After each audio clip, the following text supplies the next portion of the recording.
विकास देहात एकता देहात एकता। हम आभार व्यक्त करते हैं श्री रामवीर बुजुड़ी जी का। रामवीर बुजुड़ी जी ने हमारे मुद्दे को सदन के पटल पर बड़े दमदार तरीके से रखा है। आखिरी बात है भाई, देखो भाई, मैंने पहला कंधावले में भी यह बात कह दी थी, लड़ाई लंबी जा सकती है, लड़ाई दिल्ली जा सकती है और एक दो बार यहाँ अपने फिर भी आना पड़ सकता है, लेकिन ये मेरी गारंटी है, आप लड़ाई जीतोगे, जीतोगे, लड़ोगे तो जीतोगे। और मैं यकीन के साथ आपको कह सकता हूँ कि देखो, एक दिन मतलब याद आने लोगों ने शहादत दी थी, इसमें हम नहीं कहते किसी को शहादत नहीं देनी। लड़ाई सिरों की है, लड़ाई संख्या बल की है।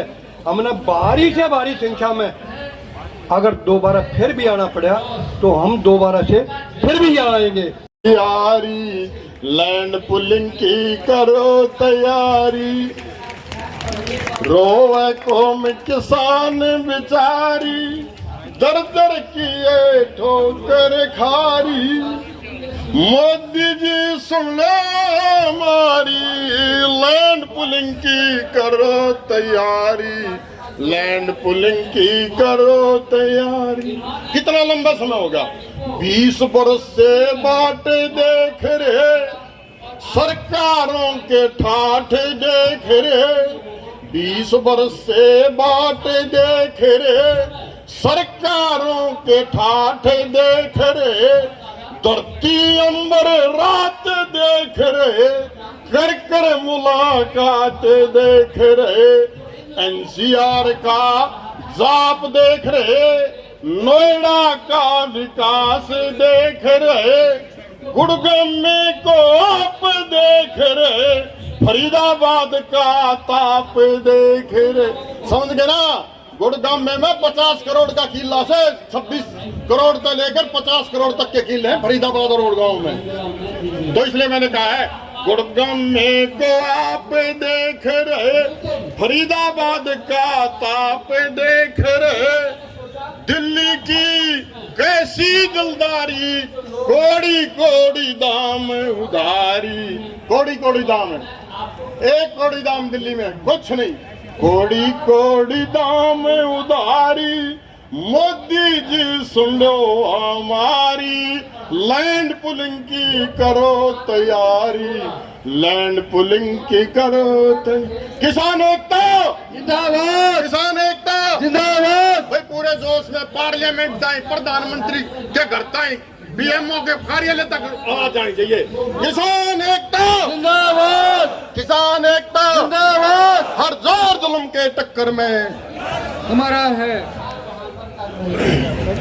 मैं 50 करोड़ के किले से दिल्ली के किसानों के दाम कोड़ी कोड़ी ढीले से, खाद पानी बिजली नहीं, खाद पानी बिजली नहीं, चलती नहीं मिले से, नहीं गुजारा कंगाली में सबके आटे गिले। संसद का चौथा भारत का चौथा स्तंभ होता है मीडिया, तो आप लोगों का बहुत बहुत धन्यवाद जो इसमें देश को बनाने और बिगाड़ने में मीडिया का बहुत बड़ा हाथ होता है। और आज बात आ गई है दिल्ली को बनाने और बिगाड़ने की। पिछले 17 सालों से दिल्ली बिगड़ रही है और जो अभी प्रेस कॉन्फ्रेंस करी थी इसी विषय पर करी गई थी कि हमारा जो 17 साल से विकास रुका हुआ है दिल्ली का, दिल्ली एक गैस चैम्बर बनती जा रही है और कूड़े के ढेर इसमें लगे हुए हैं जगह जगह पर, ट्रैफिक की व्यवस्था चरमरा गई है, लोग यहाँ पे रह नहीं सकते, इतना पोल्यूशन का स्तर बढ़ गया है। तो उसके लिए कुछ प्लान्ड पॉलिसियाँ दिल्ली ने बनाई थी, दिल्ली में बनाई गई थी सरकारों द्वारा। पहले कांग्रेस ने बनाई थी, वो सरकार चली गई तो फिर दूसरी सरकारें बदलती रही पर पॉलिसियाँ लागू नहीं हो पा रही। 10 सालों पहले 11 साल 12 साल हो गए बनी थी पॉलिसी लैंड पूलिंग और जीडीए पॉलिसी, दोनों की दोनों ग्राउंड पे नहीं आ पाई हैं, लटक रही हैं, ऐसी बात देख रही है कि कोई हमारे को इम्प्लीमेंट करेगा। तो ये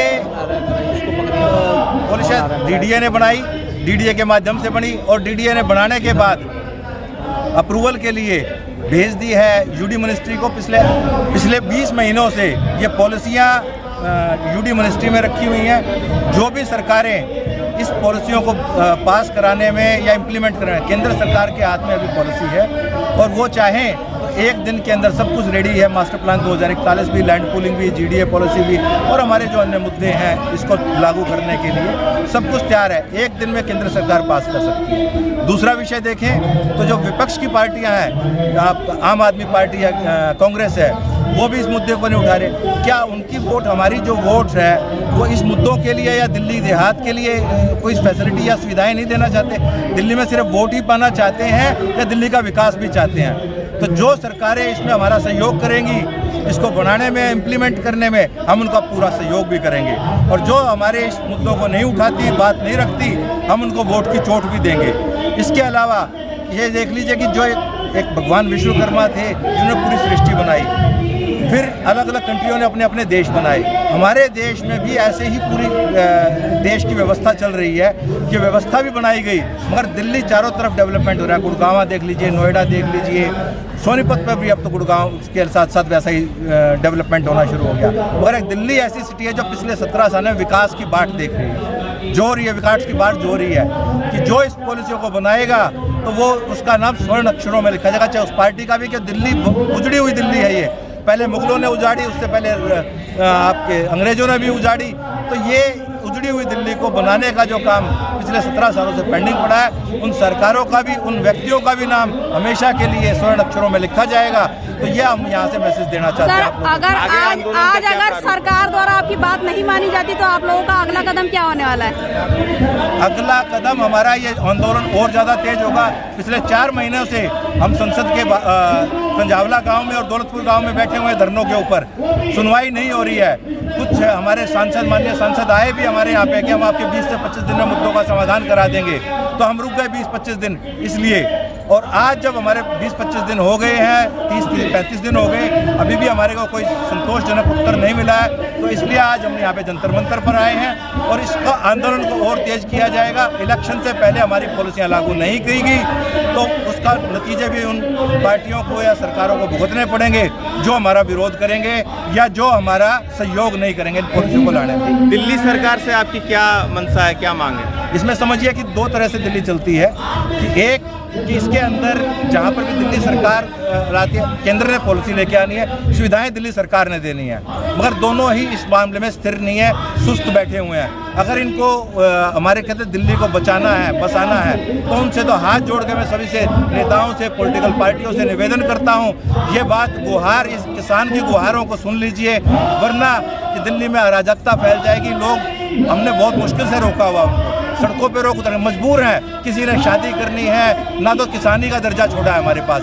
ना तो हम किसान रह गए हैं, ना व्यवस्थित तरीके से जो डेवलपमेंट रखी गई थी ना उसके अंदर आ पा रहे हैं। तो हमारा क्या कसूर है? जो क्या ऐसा गुनाह कर दिया इन देहात के किसानों ने, इन फार्मर्स ने, और गरीब मजदूर जो पिछड़े हैं उन्होंने क्या ऐसा गुनाह कर रखा है जो सजा हमारे को दी जा रही है? सर, क्या अन्य किसान संगठन भी आपके साथ हैं, उन्होंने समर्थन दिया है? यहाँ पे आज कम से कम 40 से 50 संगठन आए हुए हैं जो इस पॉलिसियों के मुद्दे को उठा रहे हैं। पूरा देहात हमारे साथ है। देहात के साथ साथ जो लोग शहरों में भी रहते हैं, क्योंकि दिल्ली का मामला है, हम खाली देहात का डेवलपमेंट नहीं मांग रहे, हम तो पूरी दिल्ली का विकास मांग रहे हैं। हर जो नागरिक आए बाहर से तो ये लगे कि वर्ल्ड का कैपिटल एक अच्छी स्थिति में तो नजर आए। कम से कम एक प्लान डेवलपमेंट क्या हो रहा है? 1.25 लाख एकड़ जमीन थी दिल्ली के अंदर जो डेवलपमेंट के लिए ग्रीनफील्ड लैंड थी, मगर अब कितनी बची है?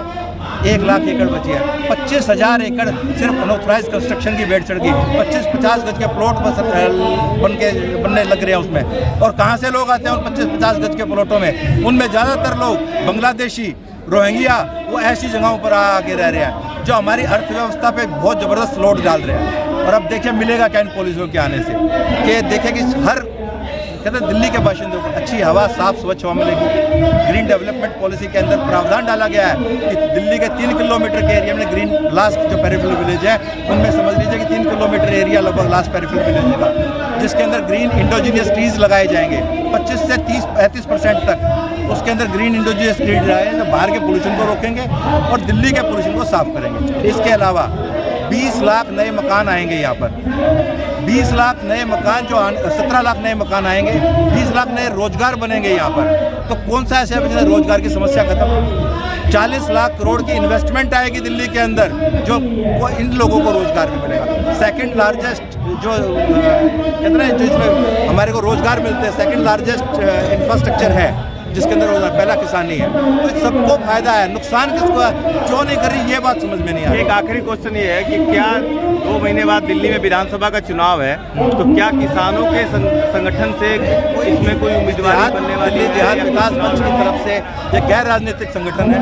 आज तक मैं किसी पार्टी का सदस्य नहीं रहा, ना आगे जाऊंगा, आप प्रेस के सामने बोल रहा हूँ। मगर इस बातों को ध्यान में रखना जरूरी है। अगर लोगों ने कितना आक्रोश जो बढ़ता जा रहा है, अगर हमारे नेता जो माननीय मोदी जी जो किसानों के नेता, उनकी बात आवाज़ सुनते हैं, हमारे गृह मंत्री जी अमित शाह जी वो सत्ता में हैं और गृह मंत्री भी हैं, तो वो हमारी बात को सुने, संज्ञान में लेकर इसको तुरंत से तुरंत जल्द से जल्द समस्या का समाधान होगा। तो आप मोदी जी या किसी का समर्थन करेंगे खुलेआम? जी, हम पूरे तरह से, चाहे कोई भी पार्टी हमारा समर्थन करती है, उसका पूरी तरह से समर्थन भी करेंगे और एक बहुत बड़ा प्रोग्राम भी करेंगे स्वागत के लिए, धन्यवाद के लिए। 50 से 60 हज़ार आदमी जिसमें हम इकट्ठा होंगे। Thank you sir. जी।